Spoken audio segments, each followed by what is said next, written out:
আজকে আমরা আছি advanced sales leadership for high performance এই ট্রেনিংটাতে সুপারস্টার গ্রুপের সাথে। আজকে আমরা একসাথে আমাদের কিছু মিড টু টপ ম্যানেজমেন্ট লেভেলের সেলস লিডার্সরা আছে। সেলসের মানুষদের একটা কমন চ্যালেঞ্জ হয়, যখন টার্গেট বেড়ে যায় তখন প্রত্যেকের মনের মধ্যে একটা উস্কো আরে আমার টার্গেট বাড়াই দিছে, এত টার্গেট কেমনে করবো বা কি অবস্থা। একবার খেয়াল করে দেখেন তো, টার্গেট যদি বাড়াই দেয় আপনার কি সেখানে কোনো কন্ট্রোল আছে? আদতে নাই কিন্তু, কারণ ওই টার্গেট তো আপনি সেট করছেন না। তাহলে করণীয় কি? আমরা একটু স্যারদের কাছ থেকে শুনবো। আজকের পর থেকে টার্গেট বেড়ে গেলে স্যার আপনারা কি আর এটা নিয়ে অয়েড হবেন না? কি করবেন? প্রথমেই অ্যাকসেপ্ট করে ফেলবো, রাইট?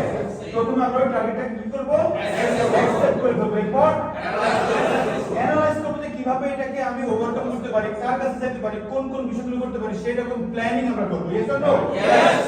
সেকেন্ড গেল, থার্ড কি করতে পারি? ইয়েস, এর অ্যাকশনে চলে যাওয়া, রাইট? আজকের পর থেকে তাইলে যেই বিষয়টা আমার কন্ট্রোলে নাই, যেটা আমার কনসার্ন চলে গেছে, আমি কি সেটা নিয়ে ভাববো না? তার মানে আজকের পর থেকে টার্গেট বেড়ে গেলে আমার মধ্যে কি খুব একটা রাগ আসবে? আর রেদার আমি প্ল্যানিং করে অ্যাকশনে চলে যাব।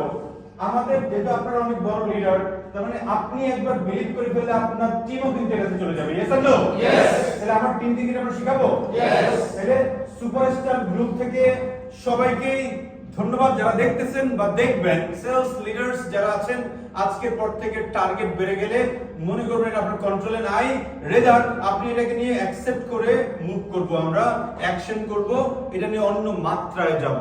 থ্যাংক ইউ সো মাচ সবাইকে।